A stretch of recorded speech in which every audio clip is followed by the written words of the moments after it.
अस्सलाम वालेकुम everyone and welcome back to the pharmaco study your gateway to the expertise. तो आज का जो हमारा टॉपिक है वो है मेडिकेटेड सॉप्स।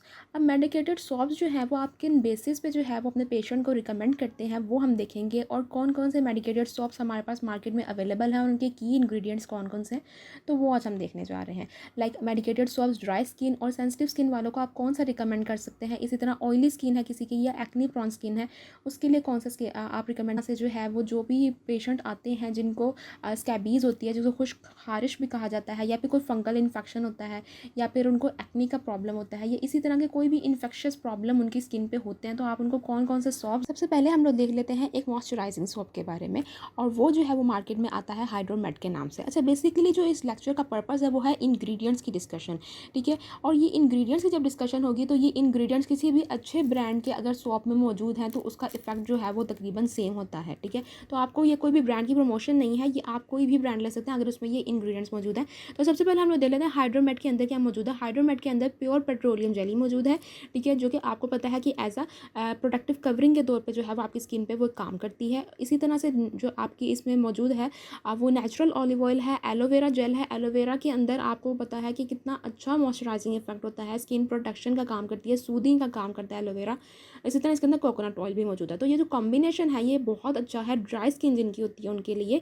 और इसी तरह की कंडीशन अगर बहुत ज़्यादा थोड़ी सी इचिंग होती है, ठीक है ना, या फिर माइनर से क्रैक्स हैं इसी ड्राइनेस की वजह से, या फिर बहुत ज़्यादा लाइक वेदर कंडीशन होती है ना, सर्दियों में स्किन बहुत ज़्यादा ड्राई हो रही होती है, तो आपके लिए ये सोप जो है वो एक सूदिंग का जो है वो काम कर सकता है, ठीक है। उसके बाद अगर हम लोग नेक्स्ट सोप की तरफ चलें, सोप जो हमारा है वो है मालफर सोप। अब मालफर सोप के जो है वो 3 इंग्रेडिएंट्स हैं। पहले हम 3 इंग्रेडिएंट्स का बात कर लेते हैं कि इसमें कौन कौन से इंग्रेडिएंट्स हैं और उसके रिलेटेड इफेक्ट क्या प्रोड्यूस करता है ये सोप। सबसे पहला तो इसके अंदर सैलिसिलिक एसिड है। सैलिसिलिक एसिड जो है वो आपकी जो सख्त स्किन होती है ना, जो डेड स्किन बहुत डेड होती है और बहुत हार्ड होती है, उसको जो है वो ब्रेक डाउन करता है और अंदर से जो आपकी फ्रेश स्किन है वो जो है वो निकालता है, और आपकी जो सॉफ्ट स्किन है ना उसको अपेयर कर देता है, उसको जो है ना वो ऊपर की तरफ ले आता है, और जो आपकी डेड स्किन है उसको रिमूव कर देता है। तो इसका इफेक्ट होता है कैराटोलाइटिक इफेक्ट, इसको कहते हैं। तो मालफर सोप जो है वो कैराटोलाइटिक इफेक्ट के लिए जो है वो दिया जा सकता है, क्योंकि इसमें सैलिसिलिक एसिड मौजूद है, ठीक है। अब ये सैलिसिलिक एसिड जो है वो पिंपल्स के लिए, जिनकी एक्नी प्रोन स्किन होती है उनके लिए भी ये इफेक्टिव होता है। सैलिसिलिक एसिड बेस्ड जो सोप्स होते हैं वो। फिर इसका जो दूसरा की इंग्रेडिएंट है वो है सल्फर। अब सल्फर बहुत ही इंपॉर्टेंट की इंग्रेडिएंट है। सल्फर जो होता है ये बेसिकली इसके 3 एक्शन होते हैं सल्फर के अंदर जो है। एक तो ये बैक्टीरिया को किल करता है, दूसरा ये फंगल को भी किल करता है, और तीसरा स्कैबीज़ के लिए भी ये बहुत अच्छा इफेक्ट प्रोड्यूस करता है जो सल्फर होता है।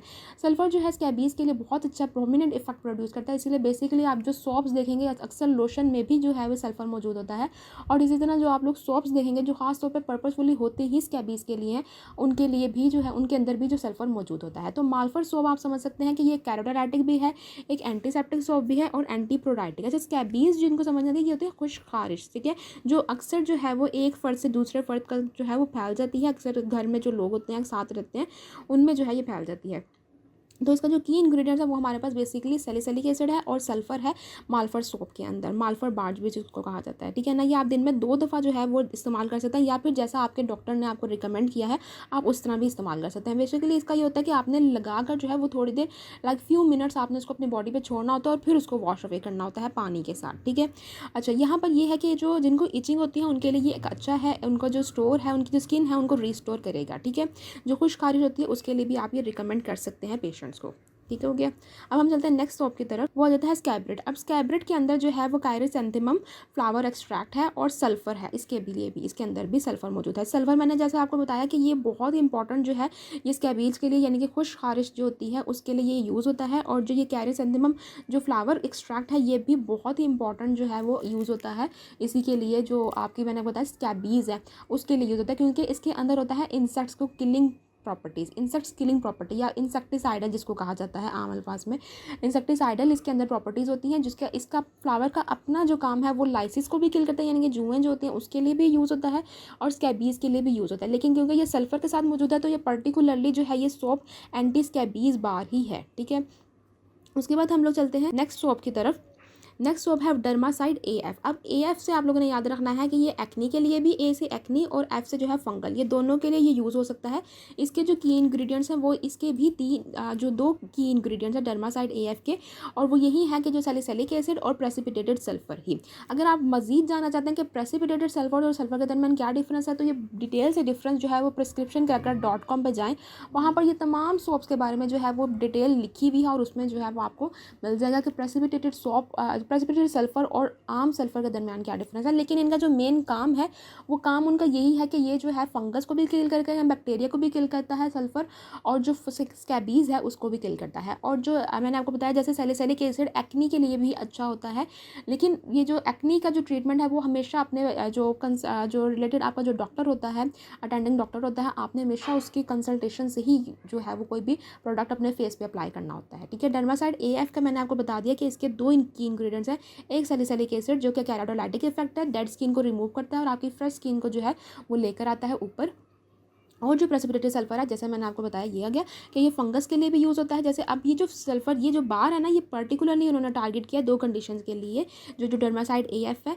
एक आपकी जो है वो एक्नी के लिए, और दूसरा जो आपके इन्फेक्शन होते हैं, फंगल इन्फेक्शन, जिसमें टीनिया वेसिकुलर भी आ जाता है, ठीक है ना, सिबोरिया भी आ सकता है। सिबोरिया होता है कि बहुत ज़्यादा जो सिबम है ना आपकी स्किन के ऊपर डेवलप है, बहुत ऑयल सा आ जाना आपकी स्किन के ऊपर, ठीक है, और ऑयली स्किन के लिए भी ये यूज़ होता है। ठीक है, तो ये स्किन जो है, ये जो सोप है, आप इन 2 इफेक्ट्स के लिए पेशेंट को रिकमेंड कर सकते हैं। फिर आ जाता है ZN प्लस बार। अच्छा, मार्केट में जो है वो बेसिकली ZN के बेसिकली जो है ना वो 2 जो है वो ZN बार आते हैं। एक ZN सिंपल बार आ जाता है जिसके अंदर जिंक, पायरेथ्रॉन और सल्फर होता है, और एक जो है वो ZN प्लस बार है। ZN प्लस बार जो है वो ख़ास तौर पे जो है वो स्कैबीज़ के लिए यूज़ होता है, ठीक है ना, और जो है वो हेड लाइसिस के लिए यूज़ होता है। ठीक हो गया। इसके अंदर जो है अगर हम लोग देखें तो इसके अंदर जो है वो परमिथ्रिन 1% मौजूद होता है, जो इन दोनों के लिए बहुत ज़्यादा इफेक्टिव है। आपके जो सर की जुएँ होती हैं, जो पेशेंट के जो सर में जुएँ होती हैं, उनके लिए भी बहुत इफेक्टिव है, और जो खुश खारिश होती है उसके लिए भी ये बहुत ज़्यादा इफेक्टिव जो है वो बार है। तो ZN प्लस बार जो है वो खास तौर पे उसके लिए है। जो ZN सिंपल बार होता है ना, ZN बार जिसको होता है, उसके अंदर होता है जिंक, पायरेथ्रॉन और सल्फर। अच्छा, सल्फर उसके अंदर मौजूद है। इसके अंदर अच्छा, यहाँ पर मैं आपको 2 बातें क्लियर कर दूँ कि एक तो जो है ना सल्फर जो है वो आपके वो भी स्कैबीज़ के लिए यूज़ होता है, और परमिथ्रिन जो है वो भी स्कैबीज़ के लिए यूज़ होता है। ठीक है, परमिथ्रिन 1%। ठीक हो गया। ये सल्फ़र ये अक्सर आपको लोशन में भी मिल जाता है। परमिथ्रिन जो है ना वो आपको लोशंस के अंदर भी मिल जाता है, अवेलेबल होता है, और सल्फ़र भी मैंने आपको बताया कि लोशन के अंदर भी अवेलेबल होता है। दूसरी बात ये कि जिंक पायरेथ्रॉन का जो है वो एंटी फंगल बहुत प्रोमिनेंट इफेक्ट है, और आप देखेंगे बहुत ही कॉमन ब्रांड, जो बहुत फेमस ब्रांड्स आप समझे जो शैम्पूज़ के हैं, उनमें उनके अंदर जिंक पायरेथ्रॉन होता है। ठीक है, तो आपने खुद भी ऑब्जर्वेशन करनी है कि जिंक पायरेथ्रॉन जो है वो आपके अगर anti fungal anti dandruff shampoo अगर आपका कोई है तो उसके अंदर ये जिंक पायरेथ्रॉन मौजूद है। हर शैम्पू के अंदर मौजूद नहीं होता, क्योंकि बहुत ज़्यादा एंटी डैंड्रफ शैम्पूज़ हैं और बहुत ज़्यादा एंटी डैंड्रफ एजेंट्स भी हैं, लेकिन जो आपका zinc pyrithione is one of the main agent. ठीक है ना, अक्सर जो है इसको कंसिडर किया जाता है, ऑल्दो के और भी बहुत ज़्यादा एजेंट्स हैं जो एंटी फंगल हैं, एंटी डैंड्रफ, मतलब असल में जो डैंड्रफ है वो एक तरह की फंगस ही होती है, मैं आपको ये क्लियर कर दूँ। ठीक है, इसीलिए थोड़ा सा इनके दरमियान इंटरचेंज हो जाता है, लेकिन जो है एंटी डैंड्रफ, अगर आप मजीद इंग्रेडिएंट्स जानना चाहते हैं तो कमेंट में ज़रूर बताइएगा कौन कौन से जो है वो एंटी डैंड्रफ इंग्रेडिएंट्स जो शैम्पूज़ के अंदर मौजूद हैं वो होते हैं। ठीक हो गया। उसके बाद आ जाता है हमारे पास नेक्स्ट, हमारे पास एक्नी ईज़ बार। एक्नी ईज़ बार जो है वो बेसिकली एक ऑयल कंट्रोल बार है। ठीक है, ऑयल, अच्छा, जब सोप को जो है वो बार भी कहा जाता है। ठीक है, एक्नी ईज़ बार के अंदर जो है वो हमारे पास 3 मेन इंग्रेडिएंट्स हैं। टी ट्री ऑयल सबसे पहले आ जाता है, पाल्म ऑयल आ जाता है, एंड कोकोनट ऑयल आ जाता है।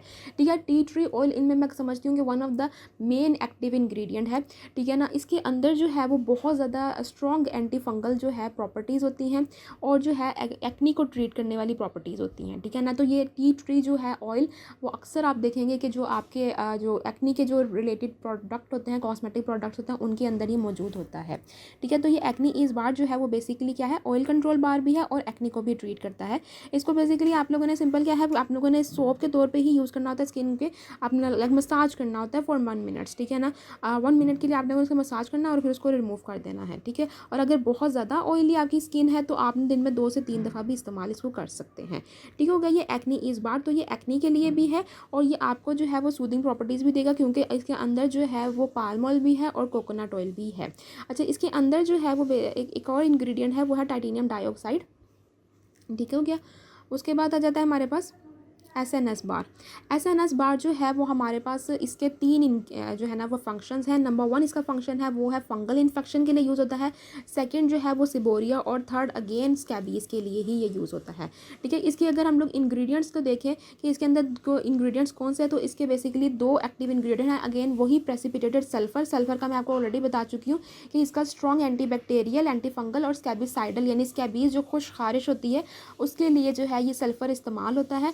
ठीक है, और ये जो है एसएनएस बार आपको 3 जो है ना वो यूज़ हो सकता है 3 जो है ना कंडीशंस पे। जैसे मैंने आपको बताया कि सल्फ़र के ही अपने 3 एक्शन हैं, और वो एक्शन कौन कौन से हैं कि फंगस के लिए, तो जैसे आप देख सकते हैं कि एसएनएस बार फंगल के इन्फेक्शन के लिए भी यूज़ हो सकता है, और सल्फ़र ही जो है वो स्कैबीज़ के लिए भी यूज़ होता है, तो स्कैबीज़ भी मेंशन है। और इसी तरह से जो है वो आपके जो बहुत ज़्यादा ऑयली स्किन होती है ना, जो सिबोरिया, बहुत ज़्यादा सिबम आ जाना, उसको भी एसएनएस बार जो है वो करता है, कम करता है, ऑयल को कम करता है।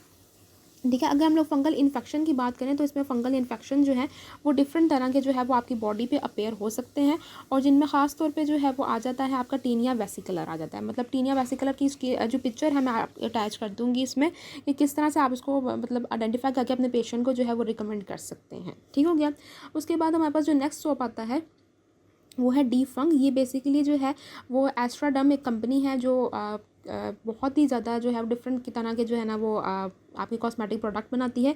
और ये डी फंग बार जो है ये भी आपका ख़ास तौर पे जो है वो फंगल इन्फेक्शन के लिए होता है, आपके पोर को क्लीन करता है। ठीक है गया। और इसके अलावा जो है वो आपके जो टीनिया वेसिकुलर है ख़ास तौर पे, जैसे मैंने आपको बताया, उसके लिए, सिबोरिक डर्माटाइटिस के लिए यूज़ होता है, एक्नी के लिए ये बार यूज़ हो सकता है, और डैंड्रफ के लिए यूज़ होता है, स्कैबीज़ के लिए यूज़ हो सकता है, और इसके अलावा पोस्ट स्कैबीज़ जो स्कार हैं उनके लिए भी ये सोप जो है वो यूज़ हो सकता है। ठीक हो गया। उसके बाद जो हमारे पास आ जाता है नेक्स्ट बार, वो है हमारे पास आ जाता है एक्निक्स बार। एक्निक्स बार जो है ये इसके अंदर जो है वो सैलिसिलिक एसिड 2% मौजूद होता है, और जैसा मैंने आपको बताया कि ये सैलिसिलिक एसिड आपकी डेड स्किन को रिमूव करता है, और आपके पिंपल्स के लिए भी अच्छा होता है, जिनकी एक्नी प्रोन स्किन है उनके लिए भी अच्छा होता है, और ऑयली स्किन के लिए भी अच्छा है। आप लोगों ने इसका सिंपल सा तरीका अपने फेस पे अप्लाई करना है, अच्छी सी लेदर यानी झाग बनानी है, 2 मिनट के लिए रहने देना, और उसको आप लोगों ने फिर वॉश कर लेना है। ठीक है, इसका जो मैंने आपको एक्टिव इंग्रेडिएंट बता दिया, इसका एक्टिव इंग्रेडिएंट क्या है, सैलिसिलिक एसिड 2%। ठीक हो गया। उसके बाद आ जाता है acne wash. Acne wash shop जो है वो भी आपको नाम से ही पता चल रहे हैं कि ये किस तरह के जो है ना ये है। ये असल में जो है इसके जो अगर हम लोग एक्टिव इंग्रेडिएंट इसका देखें तो इसका एक्नी वॉश का जो एक्टिव इंग्रेडिएंट है वो है बेंजोइल पेरोक्साइड। बेंजोइल पेरोक्साइड को अगर हम लोग देखें तो इसका क्या काम है। बेंजोइल पेरोक्साइड बेसिकली एक एंटी एक्नी एजेंट ही है। इसका जो अपनी जो प्रॉपर्टीज़ हैं वो एंटी बैक्टीरियल भी है और एंटी इन्फ्लामेटरी भी है। ठीक है, यानी कि बैक्टीरिया को भी किल करता है, और जो रेडनेस होती है ना एक्नी के साथ जो रेडनेस हुई होती है उसको भी किल करता है। बेंजोइल पेरोक्साइड की जेल भी मिलती है मार्केट में, और कम्बिनेशन में भी ये अवेलेबल होता है। लाइक एरिथ्रोमाइसिन एंटी बैक्टीरियल, मतलब मेन एंटी बैक्टीरियल एजेंट्स होते हैं ना, जो एंटीबायोटिक्स जिनको कहा जाता है, एरिथ्रोमाइसिन, क्लिंडामाइसिन, इनके साथ जो है ना कॉम्बिनेशन में भी मार्केट में अवेलेबल है। लेकिन हमेशा डॉक्टर के रिकमेंडेशन पे ही इस तरह के प्रोडक्ट्स को जो है वो यूज़ करना चाहिए। हम लोग देखें कि बेंजोइल पेरोक्साइड जो है वो काम किस तरह करती है, एंटी बैक्टीरियल और एंटी इन्फ्लामेटरी तो ये है ही एजेंट। ठीक है, लेकिन साथ में एक और इसका इफेक्ट होता है, वो होता है कि ये स्किन जो है ना वो समटाइम पीलिंग भी कर देती है, मतलब आपकी स्किन को जो है वो ऊपर से रिमूव कर देती है, और ड्राइनेस भी इसका इफेक्ट हो सकता है, मतलब ड्राई भी कर देती है, क्योंकि जिनकी बहुत ऑयली स्किन होती है ज़्यादातर उन्हीं को एक्नी होती है। ये दोनों आपस में अक्सर रिलेटेड होते हैं कि अगर ऑयली स्किन बहुत ज़्यादा सीबम प्रोडक्शन बहुत ज़्यादा है तो बहुत ज़्यादा चांसेस होते हैं फिर उसमें कि एक्नी डेवलप हो जाए। ठीक है, तो ऐसी स्किन के ऊपर जो है वो ड्राइनेस इफेक्ट जो है वो बेंजोइल पेरोक्साइड जो है वो प्रोड्यूस करती है, लेकिन समटाइम रेडनेस भी जो है वो कॉज कर देती है और इरिटेशन भी हो सकती है। ठीक है, एक और इंपॉर्टेंट बात, जब आप कोई भी बेंजोइल पेरोक्साइड, बेशक आप उसकी जेल यूज़ कर रहे हैं या सोप यूज़ कर रहे हैं, तो आपने अपनी स्किन को जो है वो सनबर्न से बचाना है। लाइक आपने अपने जो फेस को कवर करके जो है वो अपने घर से बाहर निकलना है या सूरज की रोशनी में जाना है, क्योंकि सनबर्न होने के चांसेस हो सकते हैं। ठीक है, और ये हमेशा जो है इसका सोप हो या फिर इसका जो है इसकी जेल हो, हमेशा डॉक्टर के रिकमेंडेशन पे, जो आपके डर्माटोलॉजिस्ट की रिकमेंडेशन होती है, सिर्फ उस पर यूज़ किया जाता है। ठीक है, तो ये एक्नी वॉश सॉप भी जो है इसकी खासियत ये है कि सॉप फ्री डिटर्जेंट बेस है, कि इसके अंदर जो है वो सॉप यानी कि जो फॉर्मिंग लेदरिंग एजेंट होता है ना वो इतने नहीं डाले हुए इन्होंने, तो आपकी स्किन को जो है वो थोड़ा सा जेंटल इफेक्ट प्रोड्यूस करेगी, बहुत ज़्यादा ड्राइनेस नहीं आपकी स्किन को होगी। हाँ, सीबम ज़रूर रिमूव होगा, बैक्टीरिया भी रिमूव होंगे, क्लिनजिंग प्रॉपर्टी है इसकी, लेकिन ये है कि आपकी स्किन को जो है थोड़ा सॉफ्ट इफेक्ट देगी। लेकिन जो मैंने आपको इंस्ट्रक्शन दी कि आपने किस तरह से जो है अपने फेस को कवर करके सूरज में निकलना है, डर्माटोलॉजिस्ट की रिकमेंडेशन पे यूज़ करना है, और दूसरा ये कि ये पीलिंग इफेक्ट इफेक्ट हो सकता है, तो थोड़ी रेडनेस होने के चांसेस हैं इसके, ठीक है। उसके बाद आ जाता है यही है, ये है ही तकरीबन हर तरह की एक्नी के लिए ये रिकमेंड कर रहे हैं इस बार को, मतलब जो कंपनी है वो रिकमेंड कर रही है इस बार को हर तरह की एक्नी के लिए। और इसके जो 2 इंग्रेडिएंट्स है वो है बेंजोल पेरोक्साइड और सैलिसिलिक एसिड, ठीक है। अब सैलिसिलिक एसिड भी मैंने आपको बताया कि कैराटोलाइटिक इफेक्ट इसका होता है कि आपकी स्किन की जो डेड लेयर है वो उसको रिमूव कर देती है। और बेंजोल पेरोक्साइड जो है वो एंटीबैक्टीरियल भी है और एंटी इन्फ्लेमेटरी भी है, यानी बैक्टीरिया को भी किल करता है और सोजिश को भी कम करता है।